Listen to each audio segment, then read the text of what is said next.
depictions of sexual abuse involving minors. Listener discretion is strongly advised. It's quite clear that the main defendant, Michael, used his position as a pastor to access children within the congregation to then undertake what he would term spiritual bathing, but using that activity to commit sexual offences against those children.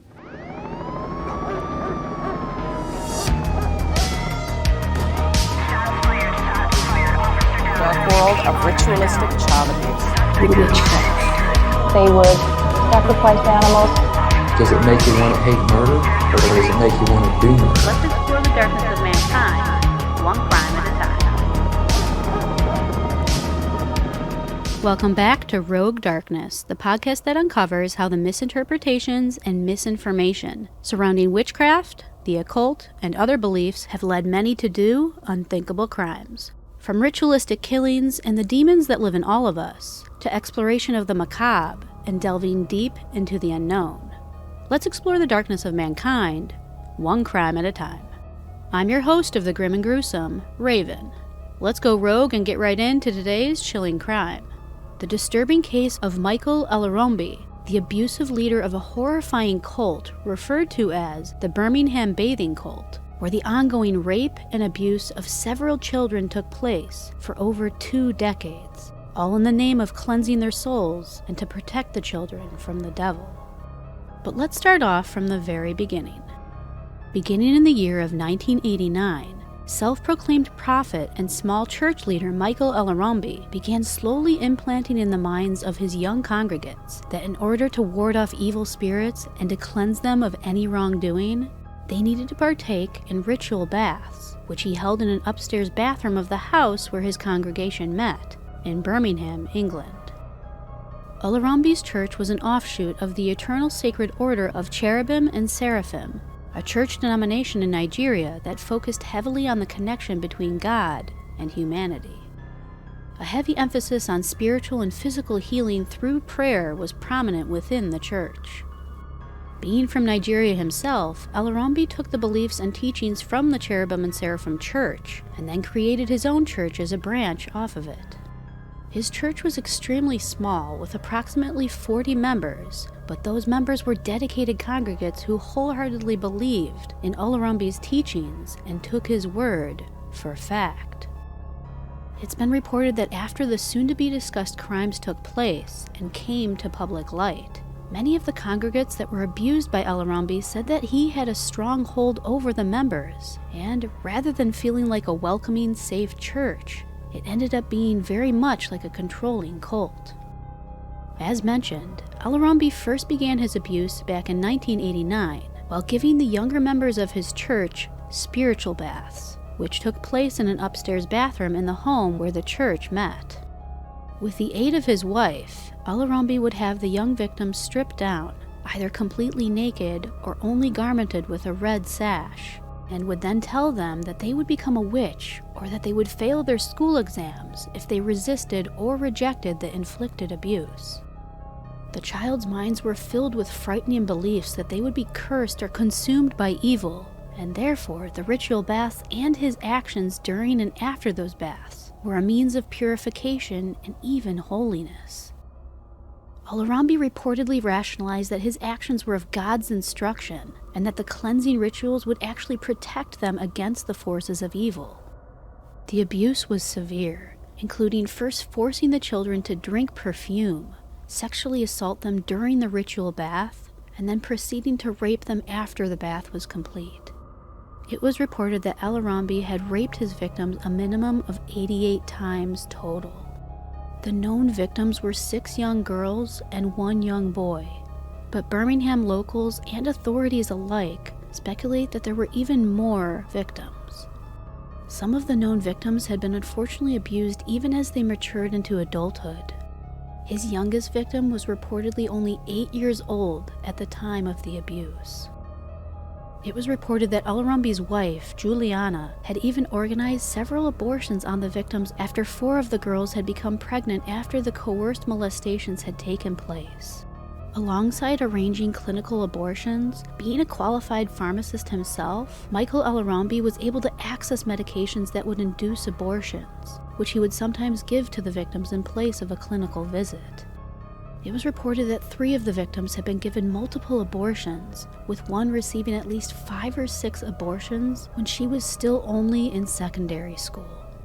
She was just a child herself, forcibly involved in horrific acts brought on by her church leader, then forced to have her body mutilated to keep Oluronbi's sick obsession ongoing. It honestly makes me sick, and these poor victims never deserved any of this. My heart goes out to each and every one of them.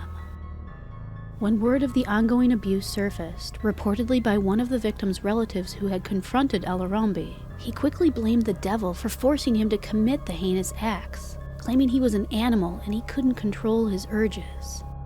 It wasn't until May of 2018 when Michael Oluronbi was finally arrested at Birmingham Airport when he was attempting to travel back to Nigeria, shortly after he had been confronted regarding the massively negative impact his actions had on the victims that would likely last their lifetime.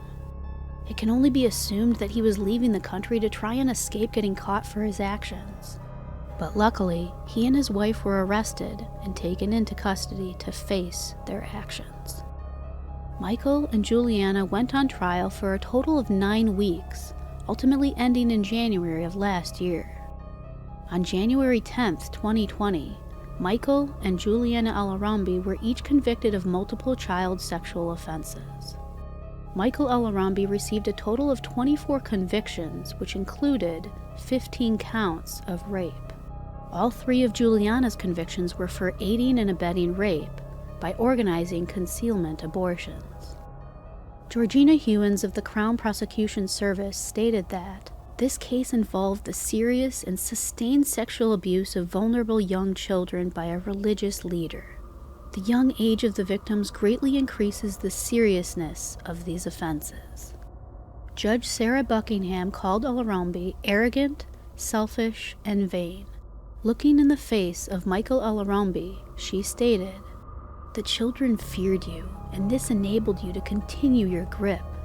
Your offending has had an extreme and severe impact on all of your complainants. In my judgment, your offending must be one of the worst cases of sexual abuse of multiple children to come before the courts." Before the sentencing and conclusion of their trial, several of the victims and their family members stood up in the court to make statements.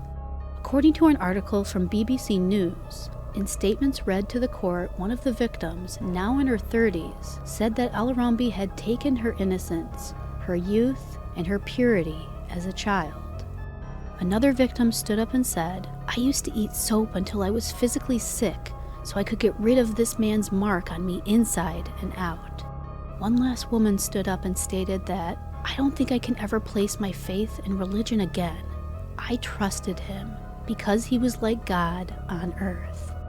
These statements show how damaging Oluronbi's actions were, not only to the innocent victims involved, but also to the families, the friends, and the community as a whole. Traumatizing these trusting children in such a horrific manner is downright disgraceful. On the final day of the trial, on March 6th of 2020, Michael Oluronbi was sentenced to 34 years in prison, while his wife, Juliana, was sentenced to 11 years for her involvement. Detective Inspector Dave Sprosson of the West Midlands Police stated, "These were sickening crimes committed against children who had put their trust in Oluronbi and looked up to him. I hope his conviction offers some closure to the victims, and I would like to thank them for their bravery throughout the trial." So that was the sickening case of Michael Oluronbi and his bathing cult, and how they used manipulation and persuasive tactics to abuse the minds and bodies of numerous young church members. Let me know your thoughts on this case, and if you have any questions regarding it or any other cases I've covered, feel free to contact me at roguedarknesspod@gmail.com. You can also reach me directly on Instagram or Twitter at rogue_darkness. I'm always interested in hearing your thoughts on cases I've covered, as well as hear any suggestions you may have for future ones you'd like to hear.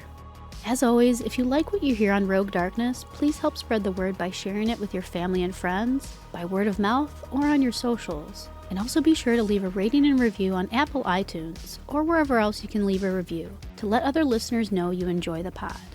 By rating, reviewing, subscribing, and sharing the show, you are directly helping me out, and I'm so grateful for all of your love and support. And if you enjoy watching discussions on true crime in video format, I highly recommend you go give my YouTube channel a look, as I'm slowly turning my podcast episodes into beautiful videos. The link is down below, so be sure to check it out, and don't forget to subscribe. And if you're looking for more ways to support the pod, I do have a Ko-fi page set up, so if you ever want to check it out to become a monthly member for additional content and exclusive incentives, or to submit a one-time donation, the link is down below. Any support on there is always greatly appreciated, but it's never expected. You can also go one step further to show your love for the pod and get yourself some Rogue Darkness merch through my Bonfire merch store. The link to my Bonfire shop is down below, so definitely check it out and show your support by gearing up in Rogue Darkness style. And with that said, that concludes this week's episode of Rogue Darkness.